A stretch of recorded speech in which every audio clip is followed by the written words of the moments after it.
ఏది అయినా ట్రై చెయ్యి ఆచి చికెన్ మసాలా. తెలంగాణలో లక్షల ఎకరాల భూములను రాత్రికి రాత్రే ప్రొహిబిటెడ్ లిస్టులో చేర్చారని బీజేపీ నేత మహేశ్వర్ రెడ్డి ఆరోపించారు.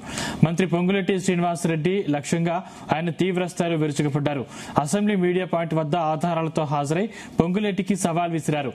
30 నుంచి 40% కమిషన్లు తీసుకుని ప్రొహిబిటెడ్ లిస్ట్ నుంచి భూములను మళ్లీ రివర్ట్ చేస్తున్నారని మహేశ్వర్ రెడ్డి విమర్శించారు. లక్షల కోట్ల రూపాయల భూ కుంభకోణం చేసి కేవలం తప్పిదం జరిగిందని క్షమాపణ చెప్తే సరిపోతుందా అని ప్రశ్నించారు. తాను తెచ్చిన ఆధారాలు తప్పని నిరూపిస్తే ఏ శిక్షకైనా సిద్ధమంటున్న మహేశ్వర్ రెడ్డితో మా ప్రతినిధి Venugopal face to face. BRS ప్రభుత్వంలో ధరణి, అలాగే కాంగ్రెస్ ప్రభుత్వంలో భూభారతి వచ్చింది. అయినా ప్రజల సమస్యలు మాత్రం యథావిధిగా ఉన్నాయి. గత 2-3 రోజులుగా ఇదే అంశంపై బీజేపీ ఎల్పీ నేత ఏలేటి మహేశ్వర్ రెడ్డి మాట్లాడుతూ వచ్చారు. ఇక ఈరోజు రెవెన్యూ మంత్రి అసెంబ్లీకి రావాలి, నేను ఆధారాలతో సహా వస్తాను అని చెప్పి కూడా బీజేపీ ఎల్పీ నేత ఏలేటి మహేశ్వర్ రెడ్డి అసెంబ్లీకి రావడం జరిగింది. అయితే ఇక్కడ మనతో పాటు బీజేపీ ఎల్పీ నేత మహేశ్వర్ రెడ్డి గారు ఉన్నారు. సార్, ప్రధానంగా ఈ రోజు మీరు చేసిన సవాల్ ఏంటి? ఈ రోజు ఎందుకు ఇక్కడ వెయిట్ చేస్తున్నారు? గత 2 సంవత్సరాల నుంచి తెలంగాణ రాష్ట్రంలో భూదందా ఏ రకంగా నడుస్తూ ఉన్నదో మనం కళ్ళారా చూస్తున్నాం. గతంలో ధరణి పేరు మీద గత ప్రభుత్వం తప్పిదాలు చేస్తే అనేక తప్పిదాల మీద ఆరోపణలు చేసినటువంటి రేవంత్ రెడ్డి ప్రభుత్వం నేడు అదే తప్పిదాలను భూభారతిగా మార్చి ధరణిని భూహారతి చేస్తూ ఈరోజు ఏకంగా 1 కోటి ఎకరాల భూమిని ఈరోజు ప్రొహిబిటెడ్ లిస్టులో పెట్టిండ్రు 22A కింద. మళ్ళీ దాంట్లో నుంచి ఇష్టానుసారంగా ఏవి కావాలంటే అవి 30%, 40% తీసేసుకొని 22A నుంచి బయటకు తీసుకొస్తున్నారు. నేను అడుగుతా ఉన్నాను, దేనికన్నా ఒక రూల్ ఆఫ్ లా ఉంటుంది. నీ ఇష్టానుసారంగా ఏది పడితే అది నువ్వు 22A పెట్టడానికి వీలేదు కదా. ఒకవేళ మళ్ళీ వాడిని రివర్ట్ చేస్తున్నావు అంటే 22A నుంచి మరి ఏ ఆధారాలతో 22A వేసినావు, ఏ ఆధారాలతో 22A నుంచి బయటకు వస్తావు అనేది దానికి సమాధానం చెప్పాలా. నేను ఇప్పుడు ఆదేశాలు ఇచ్చేసినా నాతో తప్పిదం జరిగిందంటే కుదరదు కదా.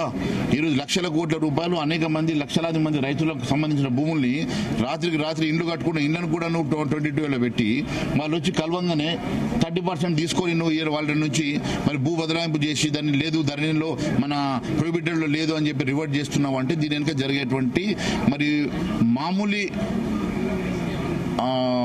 దాంట్ లోపల కరప్షన్ లేదు.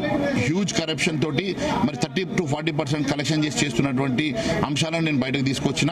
అదే మాదిరిగా గత ప్రభుత్వంలో మీడియేటర్ గా బ్రోకర్ గా ఉన్నటువంటి ఒక కంపెనీ ఫినిక్స్ కంపెనీ నుంచి ఈ రోజు 15,000 కోట్ల రూపాయలు మరి ఏ రకంగా రెవెన్యూ మినిస్టర్ కంపెనీలో బదలావైనాయో మరి దాని మీద నేను అడిగితే ఆధారం ఉంటే రమ్మన్నాడు. నేను పూర్తి ఆధారాలతో ఇక్కడికి వస్తే ఇప్పటి వరకు రాలేదు. నేను చెప్పిన నా ఆధారాలు తప్పైతే నేను రాజీనామాకు సిద్ధంగా ఉన్నా, మరి దానికి నువ్వు సిద్ధమని అడిగినా, దానికి రాలేదు. నేను అడుగుతాను ఈ రోజు కూడా, పొంగులేటి శ్రీనివాస్ రెడ్డి నిజంగా నువ్వు తప్పు చేయకుండా వచ్చి మరి నువ్వు రుజువు చేసుకో, లేకుంటే రాజీనామా చెయ్యి. అంతే తప్ప నువ్వు నేను తప్పైంది నన్ను క్షమించమని నువ్వు ఈ రోజు తప్పించుకునే ప్రయత్నం చేస్తే ప్రజాస్వామ్యం నడవదు. ఈ రోజు నువ్వు చెప్పిందే చట్టం అంటే కూడా నడవదని తెలియజేస్తావు. ముఖ్యంగా 22A పైన క్షమాపణ చెప్తున్నా అని చెప్పి మంత్రి కూడా చెప్పారు. దానిపై మీరేమంటారు? క్షమాపణ చెప్తే సరిపోతుంది అంటే మరి 100 ఎలుకలు తిన్న పిల్లి తీర్థయాత్రలకు పోయినట్టు ఇది. నువ్వు ఇష్టానుసారంగా నువ్వు తప్పిదం జరిగిందంటే నడవదు. ఈ రోజు దాని మీద ఎంక్వైరీ జరిగి తీరాల్సిందే. తప్పుని దోషుల్ని బయట పెట్టాలి. ఎందుకంటే మీ కోమరెడ్డి చెప్తున్నాడు దీని ఇంకా కాన్స్పిరేటర్ ఉన్నాడు, అది వరకు కూడా బయటకు రావాలి. ముఖ్యంగా రానున్న రోజుల్లో ఏదైతే మొత్తంగా అంటే ఇదే అంశానికి సంబంధించి నేను ఏదైతే సవాలు విసిరానో ఆ సవాల్కు తగ్గట్టుగానే ఆధారాలతోటి నేను అసెంబ్లీ మీడియా పాయింట్ వద్ద వచ్చాను. కానీ మంత్రి మాత్రం ఇప్పటి వరకు రాలేదు. అయితే ఖచ్చితంగా అంటే మంత్రి ఇప్పటికే 22A పైన క్షమాపణ చెప్తే సరిపోదు, ఖచ్చితంగా దీనికి బాధ్యత వహించాలని చెప్పి బీజేపీ ఎల్పీ నేత ఏలేటి మహేశ్వర్ రెడ్డి చెప్తున్నటువంటి పరిస్థితి ఉంది. కెమెరామెన్ మహేందర్ తో వేణు, జీ న్యూస్, హైదరాబాద్.